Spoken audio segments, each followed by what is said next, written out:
میرے مصطفیٰ کریم علیہ السلام نے فرمایا بدترین دعوت ہے جس میں امیر بلائے جائے غریب نہ بلائے جائے، وہ بدترین دعوت حضرت ابراہیم کا طریقہ رہا ساری زندگی مہمان نوازی۔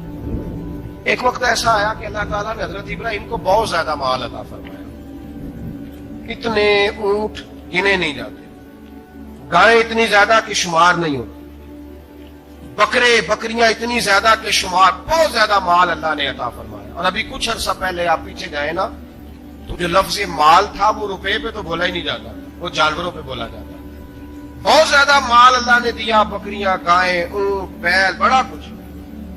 رب کریم نے فرشتوں سے فرمایا کہ واتخذ اللہ ابراہیم خلیلا، ابراہیم میرا دوست ہے۔ تو فرشتے کہنے لگے یا اللہ جسے اتنا کچھ دیا جائے اس نے دوست تو بننا ہی ہوتا ہے، تو نوازا ہی پڑا ہے، اتنا مال، اتنے کھیت کھلیان، اتنا کچھ۔ اللہ کریم نے فرمایا جاؤ آزمائش کر لو، امتحان لے لو۔ فرشتہ امتحان لینے پہنچ گیا۔ حضرت ابراہیم کے جانور چر رہے ہیں چراگاہ میں، حضرت ابراہیم بھی ہیں، غلام بھی ہیں، بہت بڑا ریوڑ ہے، آپ تشریف فرمائیں۔ ایک فرشتہ آیا تو کھیت میں چھپ کے بیٹھ گیا اور بلند آواز سے کہنے لگا سبحان اللہ والحمد للہ ولا الہ الا اللہ واللہ۔ یہ تسبیح بڑی پسند ہے، محبوب نے ان کی فضیلت بیان کی۔ اب وہ حضرت سیدنا ابراہیم علیہ السلام کھڑے تھے تو وہ کھیت میں بیٹھ کے تسبیح پڑھنے لگا سبحان اللہ والحمد للہ ولا الہ الا اللہ۔ حضرت ابراہیم کہنے لگے یہ میرے رب کا نام کون لے رہا ہے، بڑی اس کی میٹھی آواز ہے، بڑی، کون ہے؟ ڈھونڈنے لگے، گھومتے گھومتے اس کے پاس چلے گئے، فرشتہ انسانی شکل میں، تو میرے رب کا ذکر کر رہا تھا؟ اس نے کہا میں ہی کر رہا تھا۔ فرمانے لگے یار ایک دفعہ پھر نہیں کرتا؟ تو کہنے لگا ابراہیم پہلے تو میں اپنی مرضی سے کر رہا تھا، تو کہتا ہے تو پیسے لگیں گے، پیسے ہیں تو کر دیتا ہوں۔ حضرت ابراہیم کہنے لگے بول تو کیا لے گا، میرے اللہ کا ذکر سنانے کا کیا لے گا؟ کہنے لگا جتنی بکریاں آپ چلا رہے ہیں ساری دے دے تو میں اللہ کا ذکر سنا دیتا ہوں۔ اور آپ نے فرمایا بس جا تیری ساری ہوئی، میرے رب کا ذکر سنا۔ اور پھر شروع ہو گیا سبحان اللہ الحمد للہ ولا الہ الا اللہ واللہ اکبر۔ حضرت ابراہیم علیہ السلام کیف میں یار پھر ذرا سنا، لا علما وچ پھسا سانو، تو یار دی گل سنا سانو، ذرا دوبارہ سنا۔ میں پھر سنایا، ایک دفعہ پھر کہا، فرشتہ کہنے لگا بس یہ آپ کے پیسے پورے ہو گئے۔ حضرت ابراہیم کہنے لگے چل ایک دفعہ اور سنا۔ کہنے لگا پیسے لگیں گے، تو کیا لے گا؟ کہنے لگا گائیں بھینسیں ساری میری۔ فرمایا بس یار اتنی قیمت، تو سنا صحیح، سارا کچھ ہی تیرا۔ پھر شروع ہو گیا سبحان اللہ والحمد للہ ولا الہ الا اللہ واللہ اکبر۔ گائیں دے دیں، بھینسیں دے دیں، وہ ذکر سناتا ہے۔ حضرت ابراہیم کبھی مچلتے ہیں، کبھی روتے ہیں، کبھی آہیں پڑھتے ہیں، تو میرے رب کا نام لے رہا ہے، ذرا پھر سے لے۔ کیف جاری ہے۔ کہنے لگا بس بھائی۔ حضرت ابراہیم فرمانے لگے تو اور لے لے جو لینا ہے، مجھے ذکر سنا۔ اس نے کہا ابراہیم بکریاں میں لے چکا، گائے بھینسے میں لے چکا، اونٹ رہ گئے، سارے لے لوں گا پھر ذکر سناؤں گا۔ فرمایا کیا تیرا ہوا تو ذکر سناتا رہ، میں دیتا ہوں۔ دے دیا، کچھ دیر ذکر کیا تو اب خاموش ہو گیا۔ حضرت ابراہیم خلیل اللہ علیہ السلام فرمانے لگے ذکر سنا۔ کہنے لگا ابراہیم اب تیرے پاس دینے کو کیا ہے، ہر چیز تو میں لے چکا۔ آپ فرمانے لگے یہ گائے بھینسیں بکریاں چرانے کے لیے تجھے کوئی نوکر ملازم بھی تو چاہیے نا، تو اس طرح کر مجھے رکھ لے، میں روٹی نہیں مانگوں گا، کھانا نہیں مانگوں گا، تو اللہ کا ذکر سناتا رہنا، میں تیرے جانوروں کی نوکری کرتا رہوں گا۔ حضرت ابراہیم علیہ السلام نے جب یہ کہا نا، فرشتے کی آنکھوں میں آنسو آ گئے۔ تر دامنی پہ شیخ ہماری نہ جائیے، ہم دامن نہ چھوڑ دیں تو فرشتے وضو کریں۔ فرشتہ رو پڑا اور کہنے لگا ابراہیم مجھے سینے سے لگاؤ، آپ واقعی اس قابل ہے کہ اللہ آپ کو اپنا دوست بنائے، واقعی اس قابل ہے کہ رب آپ کو اپنا۔ حضرت ابراہیم علیہ السلام کا خدا سے محبت کرنے کا نرالا انداز، اور میرے بھائی یہی محبت انہیں میرے مصطفیٰ سے بھی تھی۔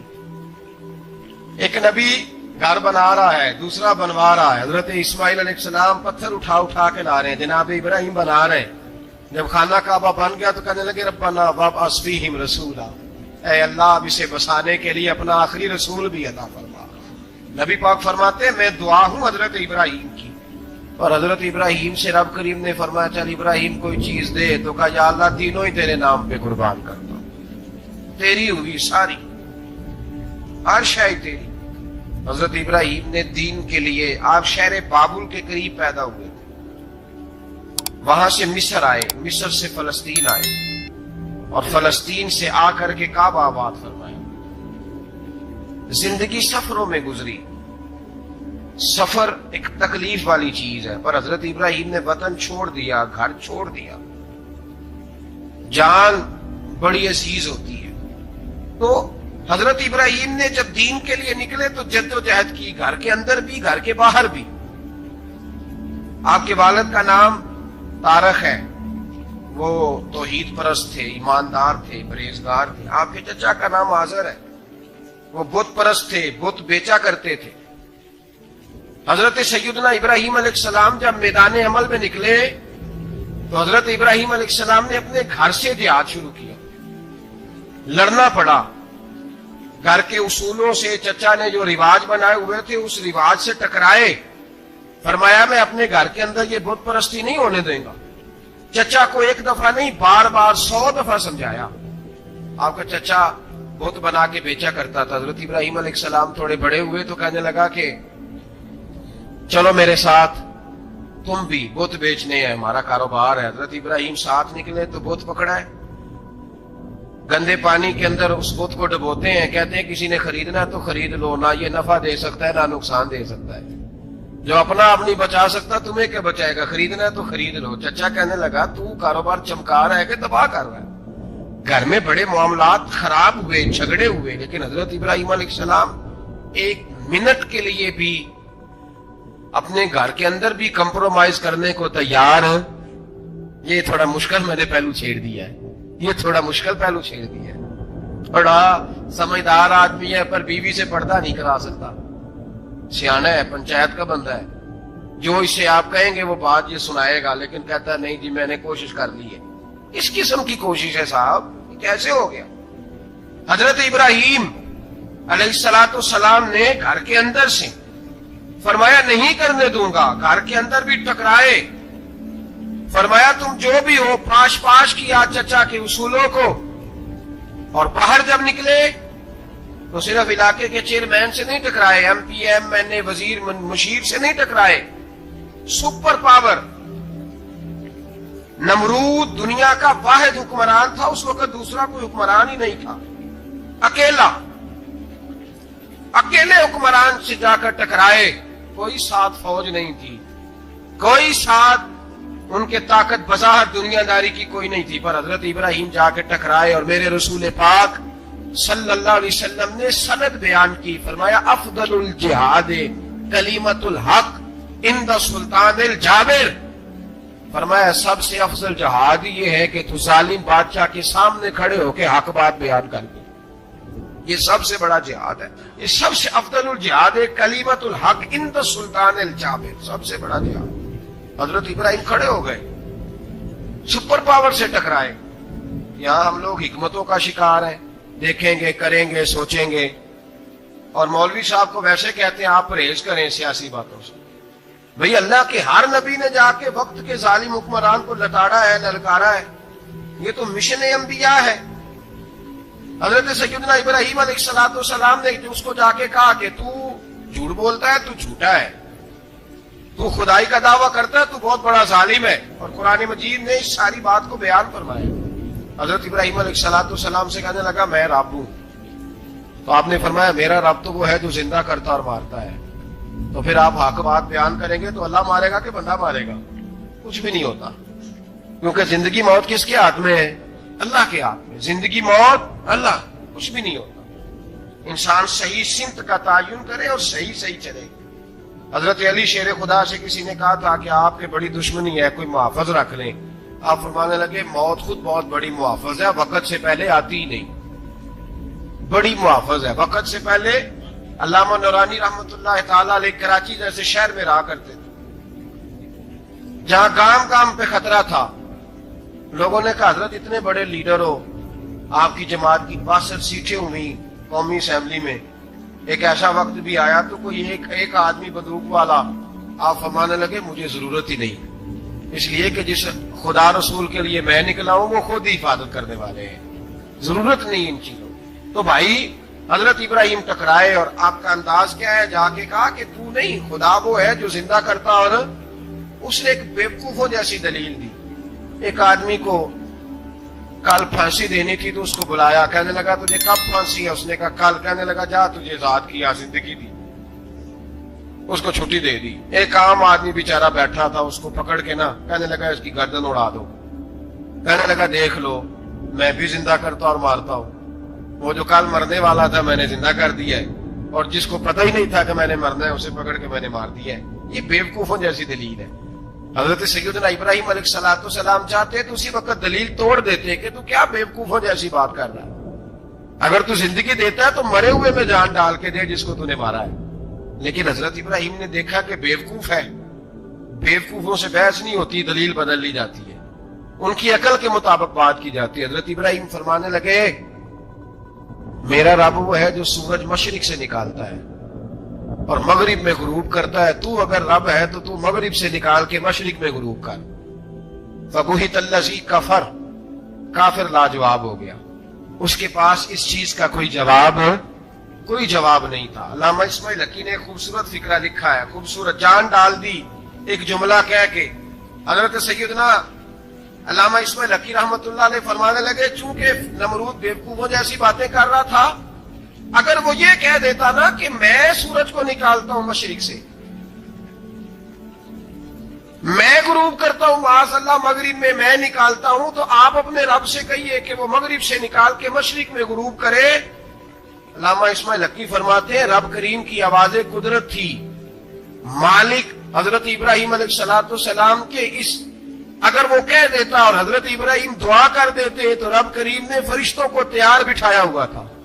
فرمایا اگر یہ کہہ دے میرے خلیل سے کہ سورج مغرب سے نکال کے مشرق میں غروب کرنا ہے تو تیار رہنا, جس طرح خلیل کہیں گے ویسے ہی کر دیں گے. واتخذ اللہ ابراہیم خلیلا, ابراہیم ہمارا دوست جو ہوا, جیسے کہے گا ویسے کر دیں گے. حضرت سیدنا ابراہیم علیہ السلام کی باتوں کا جب جواب نہ دے سکا, دلیل نہیں بندہ دیتا, پھر لڑائی کرتا ہے, پھر جھوٹے موٹے اعتراض کرتا ہے. دلیل ختم ہوتی ہے تو لوگ ذاتیات میں اترتے ہیں, کہتے ہیں یہ کھانستا صحیح نہیں, دیکھتا صحیح نہیں. دلیل ختم, اب ذاتیات پہ اترے, کہنے لگے مجھے پتا چلا ہے کہ یہ فلانی جگہ گیا تھا تو وہاں جا کے اس نے اس طرح کیا ہے. پھر لوگ ذاتیات پہ اترتے ہیں, جب دلیل کا جواب دلیل سے نہیں دے پاتے پھر ذاتیات پر اتر کر حملے کرتے ہیں. حضرت ابراہیم کے دلائل کا جواب نمرود نہ دے سکا تو کہنے لگا کہ اس کو آگ میں ڈال دو. قوم گئی ہوئی تھی ساری, آپ نے بات سنی ہوئی ہے, میں نے صرف اشارہ دینا ہے, میلے پہ حضرت سیدنا ابراہیم علیہ السلام نے سارے بت توڑ دیے, کلاڑا بڑے بت کی گردن پہ رکھا. واپس آئے, کہنے لگے بت کس نے توڑے ہیں؟ تو فرمایا اس سے پوچھ لو جس کی گردن پہ کلاڑا ہے. کہنے لگے یہ تو بول ہی نہیں سکتا. تو فرمانے لگے بڑے بیوقوف ہو جو بولتا ہی نہیں, سنتا ہی نہیں, اپنا آپ نہیں بچا سکتا, اس کی پوجا کرتے ہو. کہنے لگے پکڑو دلیلیں ختم ہو گئی, اس کو آگ میں ڈالو. بہت بڑی حویلی 45 فٹ مربع پہ مشتمل ایک حویلی بنائی گئی اور 45 فٹ اونچی. مختلف روایات, علامہ اسماعیل حقی کہتے ہیں کہ 3 مہینے تک نمرود نے کہا کہ اس کے اندر لکڑیاں ڈالو. لوگ پوچھنے لگے کتنی دنیا جلانی ہے؟ کہنے لگا بندہ تو ایک جلانا ہے, پر بندہ بڑا تگڑا ہے, ایک بندہ. 3 مہینے لکڑیاں ڈالی گئیں. اور لوگوں کی جو تہمات ہوتی ہیں نا وہ بڑی عجیب ہوتی ہیں. تہمات میں نے بڑی تفصیل سے رمضان المبارک میں گفتگو کی تھی. بدشگونی, تہمات لوگ لیتے ہیں. اس وقت بھی لوگ تہمات کا شکار ہو گئے. عقیدہ بگڑ جاتا ہے تو وہ عجیب و غریب باتیں کرنے لگتا ہے. تہمات کا شکار ہو گئے. بیویاں نظر مانتی, میں بیمار ہوں, اگر صحیح ہو گئی تو اتنے میں لکڑی دوں گی حضرت ابراہیم کی آگ جلانے کے لیے. ایک عورت لے کے جا رہی ہے لکڑیاں. ایک نیک دل آدمی نے اس سے پوچھا کہاں جا رہی ہو؟ کہنے لگی میں نے منت مانی تھی تو حضرت ابراہیم علیہ السلام کو معاذ اللہ جلانے کے لیے لکڑیاں لے کے جا رہی ہوں. تو وہ رب کریم کے بندے کہنے لگے تو ڈھونڈتی رہے گی, تجھے وہ جگہ ملے گی نہیں. وہ بی بی کئی مہینے گھومتی رہی, جگہ ہی نہیں ملی جہاں لکڑیاں ڈالی, ماری گئی. تو ہمات کا شکار ہوئے بہت سارے لوگ. تو ہمات کا بھائی, تو ہمات دین کے اندر منع ہے. تو ہمات دین میں کوئی نظر ماننا, کوئی کسی بزرگ کے مزار پہ جا کے سالے ثواب کے لیے کوئی چیز ماننا, یہ تو درست ہوا. لیکن غیر شرعی نظریں مان لینا کہ میں آگ کے گرد چکر لگاؤں گا، میں جناب وہاں جا کے یہ والا تماشا کروں گا، میں دھاگا باندھوں گا، میں رسا کاٹوں گا، میں وہاں گندے ہو سے پانی پیوں گا، ان کی شریعت اجازت یہ توہمات ہیں، بدشگونی ہے، دین میں ان کی کوئی گنجائش ہے؟ آپ نظر ماننے سے پہلے بھی کسی عالم سے رابطہ کریں کہ میں منت مانگنے لگاؤں تو کیسے ماننی چاہیے، کا طریقہ پوچھیں۔ ایسے ہی غلط چیز کی منت تھوڑی مان لی جائے گی۔ 12 لامدام برسے مطلب حضرت ابراہیم کے لیے آگ جلائی گئی، 45 فٹ اونچی آگ ہے، پرندہ بھی اوپر سے گزرتا ہے تو نیچے گر جاتا ہے جل کے، اتنے دن لگا کے آگ جلائی گئی۔ اب حضرت ابراہیم کو جلایا جانے لگا ہے۔ یہاں تو موجے ہے نا، جو کسی ادارے کا سربراہ ہے اس کے لیے موج ہے، کسی جگہ آفیسر بن گیا تو موج ہے، پیر صاحب کے لیے موج ہے، علامہ صاحب کے لیے موج ہے، خطیب صاحب کے لیے موج ہے۔ جلنا کس کو پڑتا ہے؟ وہ علی کوئی نہیں رہا اللہ، ماشاءاللہ وہ لوگ گزر گئے جو تکلیفیں سہ کے کام کرتے تھے، گزر گیا زمانہ۔ حضرت سیدنا ابراہیم علیہ السلام کو جلایا جانے لگا ہے تو اب اتنی بڑی آگ ہے تو ڈالیں کیسے؟ شیطان نے تجویز دی کہ منجنیق بناؤ، منجنیق، بڑے بڑے بانس باندھ کے ان کے نیچے رسا باندھو۔ وہ جس طرح جھولنے کے لیے جھولا بنایا جاتا ہے، اس طرح ایک منجنیق پرانے زمانے میں اس میں پتھر رکھ کے پھینکے جاتے تھے دشمنوں پہ، وہ منجنیق بنائی گئی کہ دور سے حضرت ابراہیم کو پھینکیں گے۔ ہاتھ حضرت ابراہیم کے باندھ دیے، پاؤں مبارک باندھ دیے، پوری زمین پہ ایک نام لینے والا خدا کا، اور اس کو آج رسیوں میں جکڑا ہوا ہے۔ جب پھینکا جانے لگا نا آگ میں تو حوریں رونے لگے، فرشتے تڑپنے لگے، اے اللہ یہ کیا ہونے لگا ہے؟ ایک تیرا خلیل اور وہ بھی آگ میں۔ فرمایا جاؤ جا کے اس سے کہو اگر تمہاری مدد لیتا ہے تو اسے بچاؤ۔ ہوا کا فرشتہ آیا، کہا ابراہیم اگر تو کہے، او بھائی ان چیزوں کو کہانی سمجھ کے نہ سنا کریں، یہ داستان نہیں، یہ وہ طریقے ہیں جو ہمارے رسول نے ہمیں اپنانے کا حکم ارشاد فرمایا ہے، جو عقیدے، یہ وہ نظریات ہیں جو ہمیں اوڑھنے کو کہا گیا، اپنے رب کریم کی رضا پہ راضی رہنے کے یہ وہ خوبصورت مواقع ہیں صوفیاء نے جن کو بنا کر سمجھا کر ہم تک پہنچایا ہے۔ یہ ہے اہل طریقت کی باتیں، وہ کہتے ہیں یار جس حال میں رکھے راضی رہنا ہے۔ حضرت ابراہیم علیہ السلام کو پھینکا جا رہا ہے، فرشتہ آیا، اے اللہ کے خلیل اگر حکم دو تو اتنی ہوا چلاؤں کہ نمرودی جل جائیں سارے، آگ ان پہ پھینک دی جائے۔ آپ نے فرمایا تو جا، تجھ سے مجھے کوئی کام نہیں۔ تھوڑی دیر کے بعد پانی کا فرشتہ آیا، کہا حضور اتنی بارش برساؤں گا کہ آگ بجھ جائے گی۔ فرمایا تو جا، تجھ سے کوئی کام نہیں۔ اب جب منجنیق میں رکھ دیے گئے، آگ میں جانے کا لمحہ ہے، تیاری ہے، حضرت جبریل امین حاضر خدمت ہوئے، کہا ابراہیم کوئی حاجت؟ فرمایا تجھ سے کوئی نہیں۔ کہا چلو مجھ سے نہیں تو رب کریم سے ہی بات کر لو، مجھے پتا ہے میں چھوٹا ہوں، آپ مجھ سے مدد کیوں لوگے، رب کریم سے ہی بات کر لیں۔ تو حضرت ابراہیم کہنے لگے جبریل یہ بتا، رب کو نہیں پتا اس کا خلیل کس حال میں ہے، اسے نہیں پتا میں کس حال میں ہوں، میرے ہاتھ بندھے ہیں، پیر بندھے ہیں آگ میں، اسے نہیں پتا، بتایا تو اسے جاتا ہے جس سے خبر نہ ہو۔ تو اگر اسے پتا ہے، اگر وہ جلانے پہ راضی ہے تو میں بھی جلنے کو تیار ہوں، میں تیار ہوں، میں تیار ہوں، اسے کہو ٹھیک ہے۔ حضرت سیدنا ابراہیم علیہ السلام کو منجنیق میں ڈال کے جو پھینکا آگ میں، یا نار کونی بردم و سلاما علی ابراہیم، اللہ نے فرمایا اے آگ میرے ابراہیم پہ ٹھنڈی بھی ہو جا اور سلامتی والی بھی ہو جا۔ حضرت ابراہیم کو 2 فرشتوں نے بٹھا دیا زمین پہ، پھول کھلے ہیں، کونپلیں مہک رہی ہیں، کلیاں خوشبو دے رہی ہیں، حضرت ابراہیم نے سر سجدے میں رکھ دیا، سبحان اللہ والحمد للہ ولا الہ الا اللہ واللہ اکبر۔ حضرت ابراہیم اللہ کی تسبیح پڑھنے لگے، رب کریم کا شکر بجا لانے لگے۔ نکلے وہاں سے، کچھ دن گزر گئے، نکلے، حکم ہو گیا ابراہیم علاقہ چھوڑ دو۔